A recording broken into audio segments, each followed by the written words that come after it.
बिस्मिल्लाहिर्रहमानिर्रहीम, अस्सलाम वालेकुम। कीपिंग इट रियल के एक और एपिसोड में आपका खुशामदीद। पाकिस्तान में जब से कोरोना वायरस की वबा फैली है, गवर्नमेंट ने अपने लेवल के ऊपर काफ़ी टाइम लगाया ये फैसला करने में कि लॉकडाउन इम्पोज किया जाए या ना किया जाए, और साथ ही उस लॉकडाउन के रिpercussions के ऊपर बहुत इंपॉर्टेंट और एम्फेसिस दिया गया प्राइम मिनिस्टर इमरान खान की तरफ से, जिनका ये कहना था कि अगर लॉकडाउन हम कर देते हैं तो दिहाड़ीदार और गरीब तबका, जो कि तकरीबन बकौल ऑफिशियल फिगर्स के तकरीबन 3.5 करोड़ के करीब वो लोग हैं जो दिहाड़ी के ऊपर काम करते हैं या जो गरीब हैं, और उनके लिए खाने का मसला हो जाएगा, उनका काम खत्म हो जाएगा, इसी वजह से लॉकडाउन में नहीं जा सकते। लेकिन अब की पोजीशन ये है कि लॉकडाउन इम्पोज्ड है। आज ही गवर्नमेंट ने लॉकडाउन को 2 हफ्ते के लिए और आगे बढ़ा दिया है। कुछ ट्रैवल रिस्ट्रिक्शंस के साथ किया है, मूवमेंट रिस्ट्रिक्शंस के साथ किया है। प्रोविंशियल लेवल के ऊपर पहले हुआ और उसके बाद फिर फेडरल लेवल के ऊपर हुआ। जब ये लॉकडाउन इम्पोज हुआ, और ये क्योंकि वाकई ही एक बहुत इंपॉर्टेंट पॉइंट था कि उन लोगों का क्या होगा जो डेली अपने खानदानों को पालने के लिए घर से बाहर निकलते हैं, और रोज अगर वो कमाते हैं तो ही जाके उनके घर का चूल्हा जलता है। ऐसे में हमने ये देखा है कि पाकिस्तान की हिस्ट्री रही है कि जब भी कोई डिजास्टर आई है या जब भी लोगों की जरूरत पड़ी है, तो लोग आए हैं बाहर, चाहे वो इंडिविजुअल कैपेसिटी के अंदर आए हों, चाहे वो ऑर्गेनाइजेशनल कैपेसिटी के ऊपर आए हों। और इस दफा भी ऐसा ही देखने में आया कि non profit organisations, charity organisations अपने रिलीफ एड के साथ आई हैं, लोगों की सपोर्ट से आई हैं। गवर्नमेंट की सपोर्ट शायद देर में आना शुरू हुई हो, लेकिन charity organisations from day one roads पे नजर आई हैं, और वो लोगों के घरों तक जाके उनके घर पे राशन पहुंचा रही हैं आज भी। ये मेक श्योर करने के लिए कि ऐसे लॉकडाउन की पोजीशन में जहां ये कंसर्न रेज किया जा रहा है गवर्नमेंट की तरफ से कि अगर कोरोना वायरस से नहीं तो लोग कहीं भूख से मरने की पोजीशन में ना आ जाएं, उस चीज को काउंटर करने के लिए काम हो रहा है।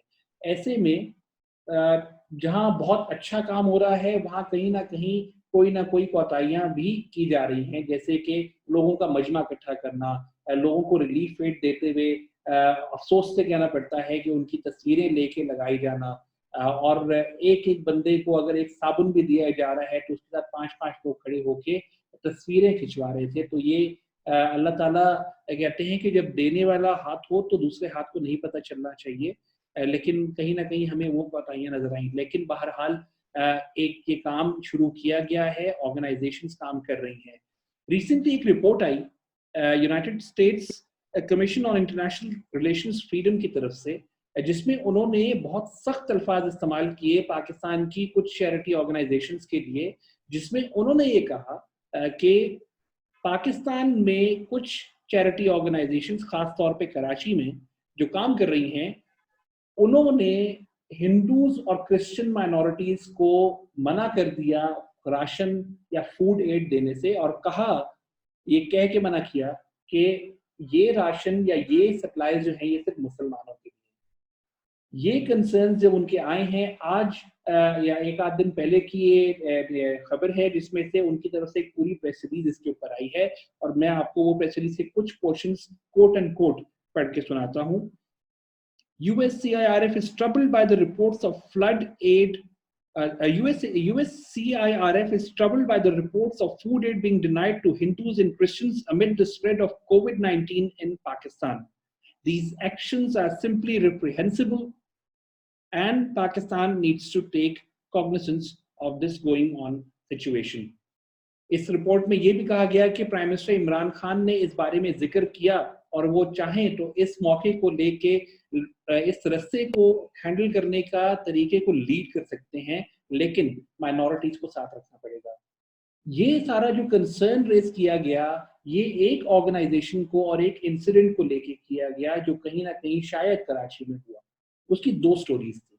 उन 2 स्टोरीज में से एक स्टोरी यही थी कि हिंदूज और क्रिश्चियंस को मना कर दिया गया। दूसरी स्टोरी ये थी कि वो जो ट्रक खाने का सामान लेके गया था वो एक सर्टेन क्वांटिटी लेके गया था, और वो जब लोगों को दे रहा था तो लोग वहां ज्यादा थे, इसी वजह से उन लोगों को, सब लोगों को वो सामान नहीं मिल पाया, और कुछ लोगों ने उसमें इस तरह का एतराज भी किया।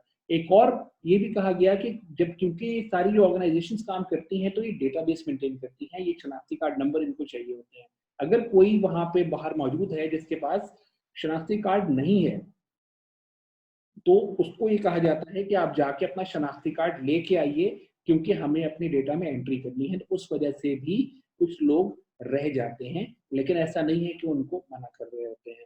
इस चीज़ के रिस्पॉन्स में और कराची में जिस तरह की चैरिटी चल रही है इस वक़्त, कराची यूथ एसोसिएशन एक ऐसी ऑर्गेनाइज़ेशन है जो एक सर्टेन एरिया के यूथ यंगस्टर्स ने मिलके बनाई है, और ये ऑर्गेनाइज़ेशन बहुत टाइम से नारकोटिक्स को लेके, ट्री प्लांटेशन को लेके, और अब इस कोरोना वायरस के टाइम में लोगों के घरों तक राशन पहुंचाने का काम कर रही है, प्राइवेट डोनेशन से कर रही है। इसको किसी गवर्नमेंट फंडिंग पीछे से नहीं है, क्योंकि ये नॉन गवर्नमेंट ऑर्गेनाइजेशन है।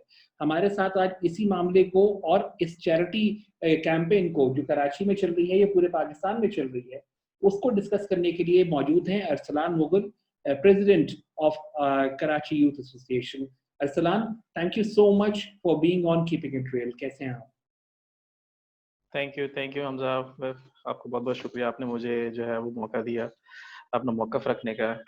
जी, ये जो बातें हो रही हैं कि चैरिटी ऑर्गेनाइज़ेशन जो है वो तफ़र्रुक़ा कर रही हैं लोगों को डोनेशन देने में या उनको जो है वो फैसिलिटीज़ देने में। देखिए, ये सरासर बिल्कुल एक गलत प्रोपेगेंडा किया जा रहा है। हम लोग डे 1 से जो है हम आपके कराची यूथ एसोसिएशन की टीम ऑन ग्राउंड है, और हमारी टीम जो है वो 18 साल से लेके 32-33 साल के लड़कों पे मबनी है। तो सारे नौजवान हैं। अब जो हमारे पास कुछ ऐसे मेंबरान भी हैं जो पैराफ्रीज़ से आते हैं हमारे पास और जो हमारे साथ वॉलंटियरली काम कर रहे हैं। उन्होंने जो हमें शुरू जैसे जो हमने ये डोनेशन का काम शुरू किया, हमसे पहले आप इस चीज़ को समझें कि हम काम कैसे कर रहे हैं, ताकि आपको एक आइडिया हो कि ग्राउंड पे काम कैसे हो रहा है। जो गवर्नमेंट ऑर्गनाइज़ेशंस हैं, जिस तरीके से वो काम कर रही हैं, उनका तरीक़ाकार एक डिफरेंट है। वो उन्होंने अपने मुतल्लिका नुमाइंदों को, मुतल्लिका जो ज़िले इंतज़ामिया है, उनके ज़िम्मे ये काम डाल दिया। अब वो अपनी मर्ज़ी आपके तहत जो है वो राशन की डिस्ट्रीब्यूशन कर रहे हैं। लेकिन जो एनजीओज़ हैं, जो यहाँ पे काम कर रही हैं, वो स्ट्रिक्टली डेटाबेस पे काम कर रही है। हम लोगों ने जब ये काम शुरू किया था, तो हम पहले दिन से पहली जो हमने राशन का पैक हमने दिया, उसकी हमने प्रॉपर डाटा मेंटेन किया कि किस एरिया में जा रहा है, क्या एड्रेस है और बंदे का नाम क्या है और खानदान नंबर क्या है। अच्छा, खानदान नंबर लिखने की जो वो थी रीज़न वो इसलिए ताकि हमारे पास एक डाटा मेंटेन हो, ताकि अगर ये डाटा हम आगे भी अगर किसी गवर्नमेंट इदारे को दें, ताकि वो कोरिलेट कर सके कि इस घराने के ये सफेदपोश लोग हैं, जिनको जो है राशन की ज़रूरत है, ताकि नेक्स्ट टाइम उनको जो है गवर्नमेंट उस हिसाब से फैसिलिटेट कर सके। अब एनजीओज़ एक सर्टेन लिमिट तक जो है वो मदद कर सकती हैं, लेकिन उनकी भी लिमिट से बाहर अगर हो जाता है, तो वो ज़ाहिर सी वो गवर्नमेंट्स को देखेंगे, गवर्नमेंट इदारों को देखेंगे। तो स्पेशली एनजीओज़ इसीलिए अपना डाटा मेंटेन कर रही हैं। अब इस सिलसिले में पाकिस्तान जो सिंध रेंजर्स है स्पेशली, उनके साथ मिलके हम लोगों ने डोर टू डोर, ताकि मजमा जमा ना, हम डोर टू डोर जो है वो डिस्ट्रीब्यूशन कर रहे हैं। हमारे पास क्या है, हमारे पास रिक्वेस्ट आती है, लेट्स से कि एक्स-वाई-ज़ेड एरिया है कराची का, उसका फलाना-फलाना ब्लॉक है, उसके फलाने प्रोजेक्ट का, उसके अपार्टमेंट्स का हमारे पास डाटा है कि लेट्स से कि 20 घराने यहाँ पे ऐसे हैं जिनको राशन चाहिए। अब रात को 12 बजे से लेके सुबह 4 बजे तक, रात की तारीकी में सिंध रेंजर्स ने हमें ये ऑप्शन दिया कि हम आपके साथ जाएँगे, ताकि आपको कोई तंग ना करे रास्ते में, और हम डाटा मेंटेन करेंगे आप किस घर में कितना राशन दे रहे हैं। ताकि अब जो बंदा एक सफेदपोश है, जिसको ज़रूरत है अपने घर के अखराजात चलाने के लिए, मसले-मसाइल हो रहे हैं, उसका कारोबार नहीं रहा, उसका ज़रिया माश नहीं रहा, अगर उसको एक दफ़ा दे दिया तो हम अ, फारिग तो नहीं हो गए कि भई हमारी ज़िम्मेदारी खत्म, एक दफ़ा दे दिया। उसको कंटिन्यूअस चाहिए जब तक ये लॉकडाउन चल रहा है। अब ये 2 महीने चलता है, 3 महीने चलता है। इसीलिए सिंध रेंजर्स भी हमें जो ये कहा कि आप हमें डाटा मेंटेन करके दें, ताकि हमें आसानी हो उन लोगों तक पहुँचने के लिए। अब रही बात क्रिश्चियंस और हिंदूज़ की, जो आप बात कर रहे हैं कि उनके साथ वो किया जा रहा है। संडे को ईस्टर था, हम लोगों के पास लिस्ट मौजूद थी 300 राशन की, कि अजय जहाँ पे हमने इनको राशन पहले फर्स्ट प्रायोरिटी पे पहुँचाना था। हमारे पास रिक्वेस्ट आई एक चर्च से, जिन्होंने हमसे 50 बैग माँगे थे। They suddenly started asking for 100 bags. उन्होंने कहा कि आप हमें 100 बैग दे दें, हमारी ईस्टर है, हमारा ईद है। तो जब हमें ये पता चला, तो हम लोगों ने रातों-रात अरेंज करके उनको हम पहुँचा कर आए बाकायदा उनके चर्च में, ताकि वो अपने हिसाब से खुद डिस्ट्रीब्यूट करें। जब हम लियारी बगदादी में जब हम गए, वहाँ पे हम लोगों ने राशन की डिस्ट्रीब्यूशन की घरों में। उसके बाद वहाँ से वापसी पे हमारे चंद मेंबरान स्पेशली गए डीटी जेटी के पुल के नीचे जो मंदिर है वहाँ पे, उनके जो केयर टेकर है उनसे ये पूछने के लिए कि अगर आपके जो इर्द-गिर्द के अफ़राद हैं, जो यहाँ पे पूजा-पाठ के लिए जो लोग आते हैं, उनमें से किसी फैमिली को अगर ज़रूरत हो, तो आप हमसे राब्ता कर सकते हैं। उनको पर्सनली मैं अपना नंबर दे के आया और देन उसके बाद उनको मैं 5 राशन भी मैं दे के आया। हालाँकि वहाँ पे रिक्वेस्ट नहीं थी, मेरे पास एक्स्ट्रा थे तो मैं उनको दे के आया एक गुडविल जेस्चर के तौर पे। ये देखें पाकिस्तानी जो अब जितने भी कभी आफ़ात आई हैं, जो मेरी उम्र में आई हैं, 2005 में ज़लज़ला आया, जो दो उसके बाद जो मसले-मसाइल हुए, सैलाब हुआ, ये कौम उठ के खड़ी हुई। उस टाइम पे ना कोई सुन्नी था, ना शिया था, ना वहाबी था, ना कोई हिंदू था, ना कोई क्रिश्चियन था, सब पाकिस्तानी थे। ये आपने भी ब देखा होगा अपने टाइम पे जब ज़लज़ला आया था उस टाइम पे, मैं जिस टीम के अंडर काम कर रहा था मेडिकल टीम पे उसका डॉक्टर क्रिश्चियन था। हम लोग जब यूनिवर्सिटी में पढ़ते थे, हमारा जो टीचर थे doctor Sabir Michael he is one of the मतलब फ्यू ब्लाइंड पीएचडी हैं पाकिस्तान के, वो क्रिश्चियन हैं। और उनके साथ मिल के भी हमने ईसा नगरी और इधर-उधर जो है हमने मेडिकल कैंप्स लगाए। हमने जो है वो लोगों की जो है वहाँ का डाटा मेंटेन किया, किन-किन को ज़रूरत है और उनको मुतल्लिका इदारों को हमने मुत्तला किया कि भई आप ये इन घरों में जाके राशन की डिस्ट्रीब्यूशन करें। हम लोगों ने तो काम किया। अब ये तो सिर्फ़ एक कहने की बात है, अगर ground for example Karachi youth association एक जगह जो है डिस्ट्रीब्यूशन कर रही है, ऑन ग्राउंड उसका एक वॉलंटियर काम कर रहा है और उस वॉलंटियर से फ्रस्ट्रेशन कह लें, गर्मी कह लें या कोई और भी रीज़न उससे बदतमीज़ी हो जाती है। और वो बदतमीज़ी उससे जो है वो लोग उसको देख के परसेप्शन क्रिएट कर लेते हैं, कराची यूथ एसोसिएशन जो है वो बदतमीज़ है, फॉर एग्ज़ाम्पल। तो ये तो पूरी तंज़ीम के ऊपर जो है वो बात करने वाली बात है। अगर ग्राउंड फील्ड जो वॉलंटियर है उससे अगर कोई गलती हुई है, तो उसका ब्लेम आप इदारे को नहीं दे सकते। वेलफेयर हो गया, आलमगीर वेलफेयर हो गया, जेडीसी हो गया, कराची यूथ एसोसिएशन हो गई, इस तरह की बहुत सारे इदारे ऐसे हैं जो काम कर रहे हैं, जो अपने काम को पब्लिसाइज़ नहीं करते इतने तरीके से। इतना दिखावा नहीं करते कि भई हम लोग कर रहे हैं, लेकिन ऑन ग्राउंड कर रहे हैं। यहाँ पे हम लोगों ने ओपनली कहा हुआ है, अगर किसी को ज़रूरत है राशन की, आप आएँ हमारे पास लिस्ट बना के खुद लेकर आएँ। हम उस लिस्ट को अपने पास रखेंगे और हम उसके मुताबिक जो है ना खुद घरों में जाके देकर आएँगे ताकि हमें ये तसल्ली हो कि यार मुस्तहक तक पहुँच रहा है। हमें कोई ज़रूरत नहीं है कि हम जो है वो अब हम चाहें तो लिस्टें हमारे पास आ गई हैं। जो काम आप कर रहे हैं, लोगों के घर राशन पहुँचा रहे हैं, इसमें कहीं इस तरह का डेविएशन रखा गया है कि कौन-सा एरिया क्रिश्चियंस का है, कौन-सा एरिया हिंदुओं का है या वहाँ हिंदू या क्रिश्चियन कितने हैं, मुसलमान कितने हैं और उसके हिसाब से तो कहीं राशन की नहीं, तकसीम नहीं, नहीं बनती? रणछोड़ लाइन का एरिया है यहाँ कराची में। रणछोड़ लाइन के साथ राम स्वामी लगता है, दूसरा एरिया है गुरु मंदिर लगता है। अब जब हमने वहाँ के लिए ट्रक भिजवाया, तो हमने तो उस एरिया के लिए भिजवाया ना। हमने स्पेसिफिक नहीं किया कि यार आपने जाना है सिर्फ़ मुसलमानों को देना है या आपने जाना है आपने सुन्नियों को देना है या आपने जाना है क्रिश्चियंस को देना है। हमने एक एरिया स्पेसिफ़ाई किया, उस एरिया के जो मुतल्लिका जो अफ़राद हैं, जो हमारे मेंबर्स भी हैं कुछ, उनसे हम डाटा कलेक्ट करते थे कि भई आप अपने मोहल्ले में बताएँ किस-किस को ज़रूरत है। अब पहले दिन जो हमारे पास क्रिश्चियन फैमिलीज़ की जो रिक्वेस्ट आई थी, वो हमारे मेंबर्स के थ्रू हमारे कराची एसोसिएशन के मेंबर ही था जिसके थ्रू रिक्वेस्ट आई थी और वो क्रिश्चियन था। उसने हमें कहा कि आप जो है वो इस तरीके से जो है ना हमारे कुछ फैमिलीज़ ऐसी हैं जहाँ पे हमें राशन की ज़रूरत है।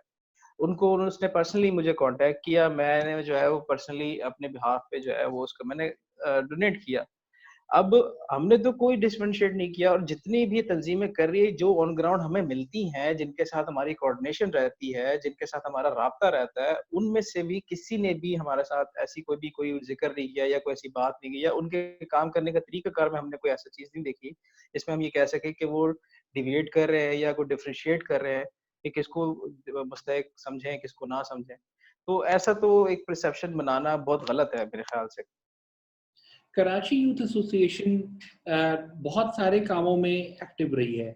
जैसे जी। आई थिंक आप लोग सिंध रेंजर्स के साथ मिलके ही जो है वो नारकोटिक्स के हवाले से भी सेमिनार्स जी, भी जी। आप लोगों ने किए। हेलमेट्स डिस्ट्रीब्यूशन की जब रोड सेफ्टी की बात और पूरी एक कैंपेन चलाई थी और उसके बाद मेरे ख्याल में ट्री प्लांटेशन के ऊपर भी आप लोगों की कंट्रीब्यूशन थी जी, साथ। जी, बिल्कुल।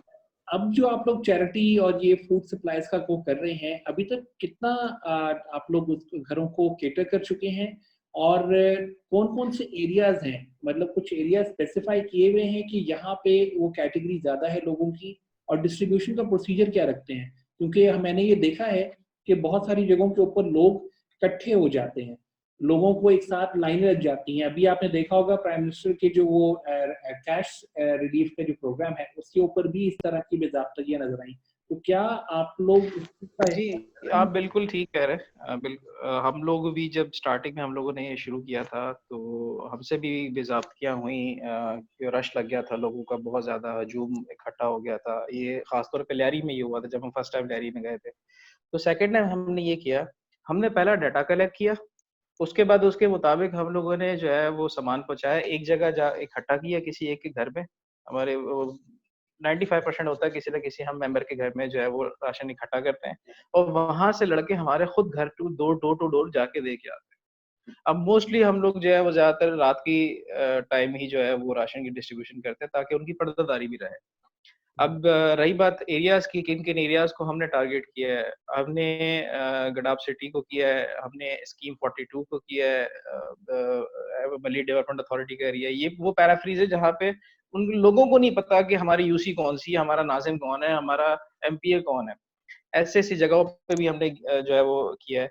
न्यू कराची हो गया, नॉर्थ कराची हो गया, सुजानी टाउन, खुदा की बस्ती, जो पैराफ्रीज़ एक्चुअली कहलाती है, औरंगी टाउन हो गया, जहाँ पे कच्ची आबादी है या जो ऐसे इलाके हैं जो या तो हैंड टू माउथ हैं या वो अगर सैलरीदार तबका भी है, तो वो लोअर मिडल क्लास तबका है। तो हमने इन एरियाज़ को ख़ास तौर पे जो है वो टारगेट किया और इन्हीं एरियाज़ में ही हमने वॉलंटियर्स को हमने कहा कि आप फ़ोकस रखो अपने इर्द-गिर्द के लोगों के मुताबिक, कि किसको ज़रूरत है, किसको नहीं है और किसको किस चीज़ के लिए जो है हम फैसिलिटेट कर सकते हैं। अरसलान, आप लोगों की क्योंकि आप लोगों की वर्कफ़ोर्स है और यंगस्टर्स हैं सारे, अ, उनको किस तरीके से आप प्रोटेक्ट कर रहे हैं? क्योंकि ये बहुत इम्पोर्टेंट है। हमने देखा 73 डॉक्टर्स जो कोरोना पेशेंट्स को ट्रीट कर रहे थे, उनमें कोरोना के जो है वो टेस्ट पॉज़िटिव आ गए। तो आप लोगों को इस चीज़ का भी बहुत एहतियात करनी होती होगी कि आपकी जो टीम जा रही है जहाँ पे देने, वो उनके पास पूरा प्रोटेक्टिव गियर हो और वो अपने आप को बहुत सेफ और एट अ सेफ डिस्टेंस रख के ये सारा काम करें, क्योंकि बहुत बड़ा वाइड स्प्रेड काम आप कर रहे हैं, हर जगह जा रहे हैं, और ऐसी जगहों पे जब जाएँ, तो कहीं न कहीं तो लोग एकदम से जब उनको नज़र आएगा राशन आता हुआ, तो लोग तो वहाँ उसके पीछे भागना शुरू करेंगे। तो आप अपनी टीम को प्रोटेक्ट करने के लिए क्या वो कर रहे हैं, स्टेप्स लेते हैं इसके हवाले से? हम अपनी टीम को प्रोटेक्ट करने के लिए जो भी पीपीईज़ हैं, जो इसमें ग्लव्स हो गए, मास्क हो गए, हैंड सैनिटाइज़र हो गया और मतलब टिश्यूज़ हो गए जो हम नॉर्मली हम रखते हैं पॉकेट टिश्यूज़। तो हम लोगों ने पहले दिन से ये काम किया कि जो मेंबर हमारे पास वॉलंटियर काम करने के लिए आए ऑन ग्राउंड जो पैकिंग कर रहे थे हमारे साथ वहाँ पे, क्योंकि हम लोग एक गोदाम में वो आटा भी खुद इकट्ठा जमा कर रहे हैं, सारे काम जो खुद कर रहे हैं। तो हाथ धुलाने से लेके उनके पर्सनल प्रोटेक्शन तक किसी चीज़ पे कॉम्प्रोमाइज़ नहीं किया। हमारा तो काम ही अवेयरनेस का है ना। हम लोगों को अवेयर करते हैं कि आपके सिविक सेंस क्या होने चाहिए, किस तरीके से जो है वो आपको जो है वो मोहल्ले को ट्रीट करना चाहिए या उनकी अ, अपने इर्द-गिर्द के माहौल को जो है वो किस तरीके से आप बेटर कर सकते हैं। तो उसमें ये भी है कि एक अवेयरनेस ये भी है कि इंसान को खुद पता होना चाहिए कि वो किस तरीके से बचा जा सकता है। अब बहुत सारे लोगों की आदत होती है वो हाथ पे वो इस्तेमाल करना, ना चाहते हुए भी जो है वो मुँह पे हाथ फेरना या ना चाहते हुए भी लोगों से हाथ मिलाना। पाकिस्तान में एक ट्रेंड है जैसे हाथ मिलाने का, गले मिलने का। तो ये चीज़ें में थोड़ा वक़्त लगा इस चीज़ को कम को करने कंट्रोल करने में, लेकिन ये है कि अब जाके लड़कों में इतनी सेंस है कि वो अगर कहीं जाते भी हैं या किसी ऐसे एरिया में जा रहे हैं जो हाइली अफेक्टेड हुआ है, तो वो अपनी प्रोटेक्शन को मेक श्योर करते हैं कि वो किसी तरीके से इफ़ेक्ट ना हो। अगर कहीं उनको डाउट भी होता है कि हमारा हाथ लग गया कहीं पे या कुछ ऐसा, वो फ़ौरन ही उसी टाइम वॉश करना। इवन कि हमने पॉकेट सैनिटाइज़र हर मेंबर के लड़के के उसमें ग्लव्स दिए हुए हैं, उनको हमने मास्क दिए हुए हैं और एक्स्ट्रा मास्क भी जो है वो ऑन स्पॉट हमने रखे होते हैं। एक्स्ट्रा मास्क, एक्स्ट्रा सैनिटाइज़र्स और इवन के एक्स्ट्रा ग्लव्स भी हमने रखे होते हैं कि किसी को अगर ज़रूरत हो, किसी का ग्लव गंदा हो गया या मास्क गंदा हो गया तो वो नए न्यू ले सके। तो पर्सनल प्रोटेक्शन को हमने पहले मेक श्योर किया है, क्योंकि अगर हम अपने खुद सेहत का ख़्याल नहीं रखेंगे तो हम काम भी नहीं कर सकते। तो हमने अपनी सिक्योरिटी को तो ऑब्वियसली मेक श्योर किया है और हमने ये भी मेक श्योर किया है कि हमारे जितने भी जो लड़के हमारे साथ काम कर रहे हैं, उनको भी जो है वो इससे बचाया जा सके। अरसान, आखिर अभी तक जो है कोरोना वायरस को लेके कितना टाइम आगे और चलना है, इसका कोई अंदाज़ा नहीं है।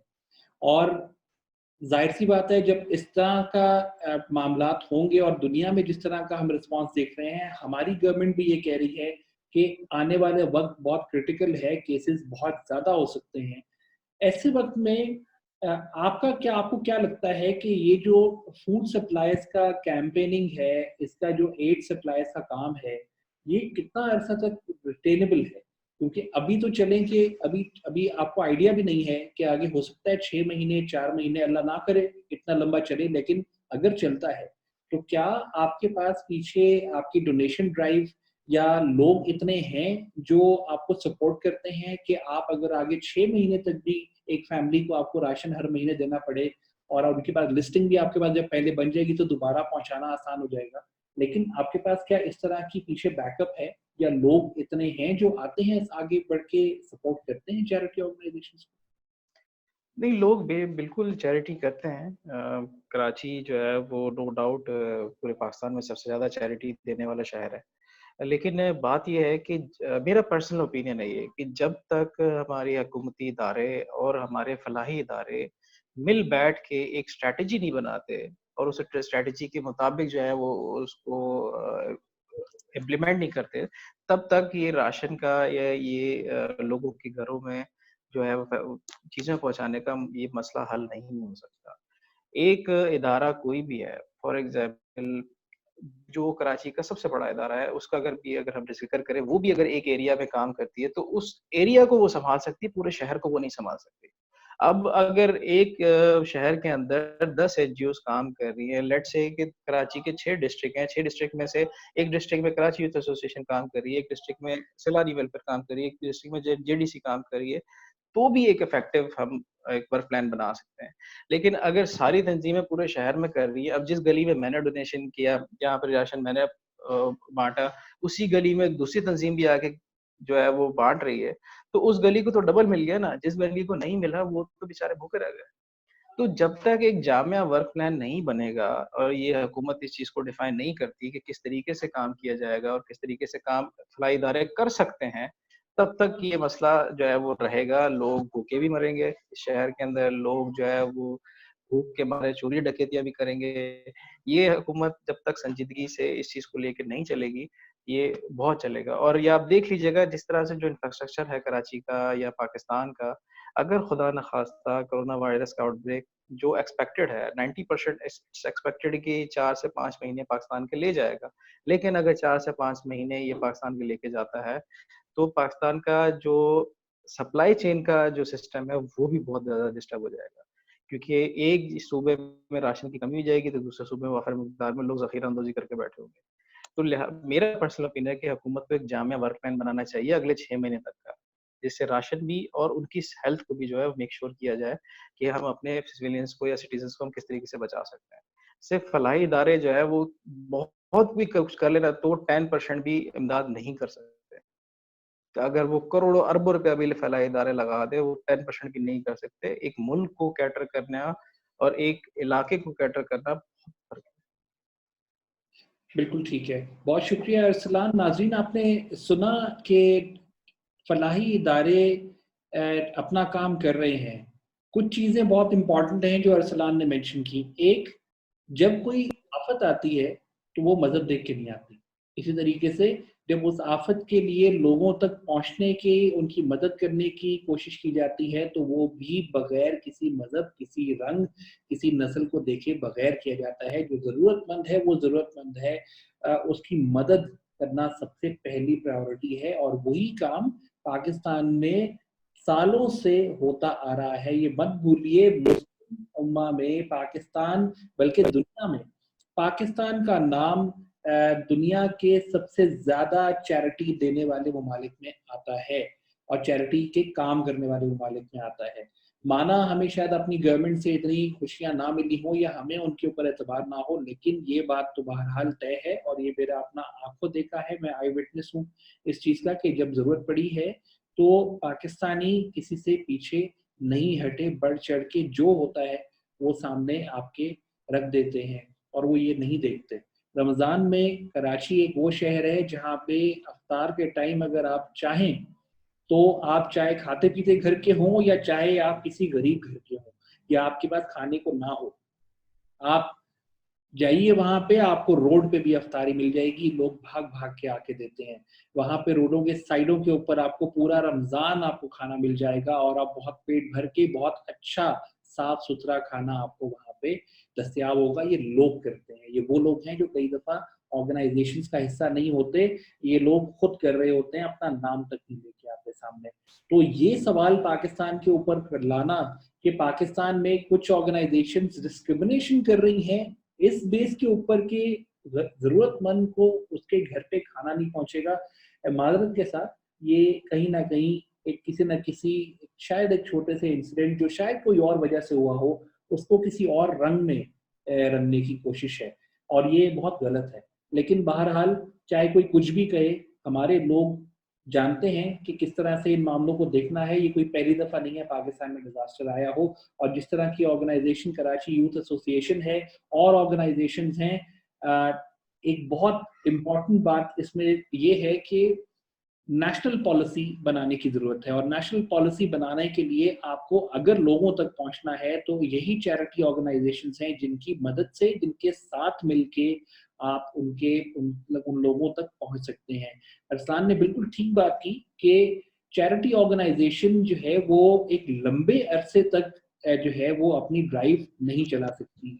एक चैरिटी ऑर्गेनाइजेशन या एक एनजीओ के लिए जो एस्टिमेटेड होता है रिहैबिलिटेशन का या डिजास्टर रिलीफ का काम, वो 6 महीने की पाइपलाइन में होता है। वो भी उसको किसी न किसी की फंडिंग चाहिए होती है, कहीं ना कहीं से उसको सोर्स फाइनेंशियल चाहिए होती है। अगर यही सोर्स गवर्नमेंट बन जाए और इन ऑर्गेनाइजेशंस के साथ इनके डेटा शेयरिंग के ऊपर आ जाए, एक कोऑर्डिनेटेड पॉलिसी मेकिंग के ऊपर आ जाए, तो एक नेशनल पॉलिसी बन सकती है जिसकी बेस के ऊपर रीच आउट करना आसान हो जाएगा।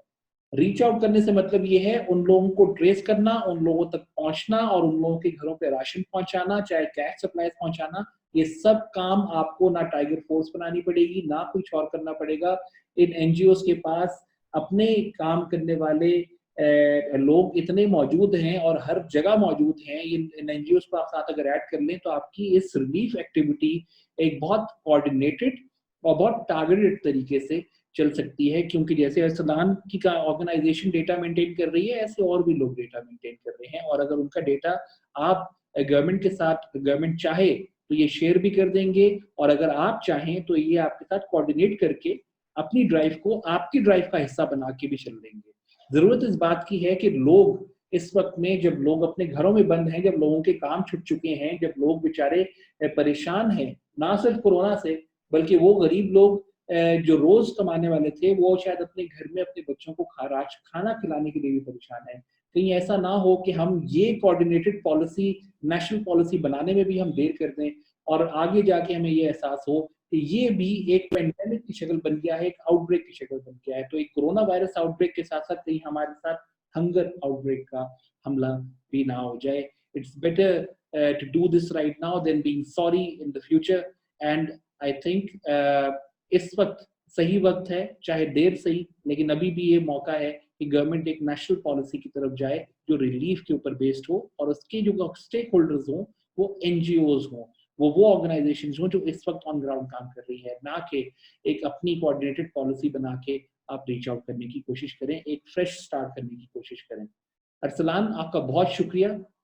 आई होप कि आप सो मच आगे काम करती रहे, एंड आई रियली होप कि जो आपकी रिकमेंडेशंस हैं वो हमारे प्लेटफॉर्म के थ्रू लोगों तक पहुंचे। और वो जो मिसकंसेप्शन बनता जा रहा था कि क्योंकि आप जानते हैं कि एक चीज अगर यूनाइटेड स्टेट्स जैसी जगह से आ जाए तो हमारे लिए बड़ी ज़रूरी हो जाती है, तो हम उसको बड़ा वैल्यू करते हैं। तो वो चीज़ जो है उसको भी आपने बहुत अच्छे से एक्सप्लेन किया कि रिलीफ होता है, वो किसी रंग, नस्ल या मजहब के ऊपर वो डिपेंडेंट नहीं होता। Thank you so much one more time, Arsalan Mughal, and thank you everyone for watching the show. Till next time. Thank you so much. Allah Hafiz. Allah Hafiz.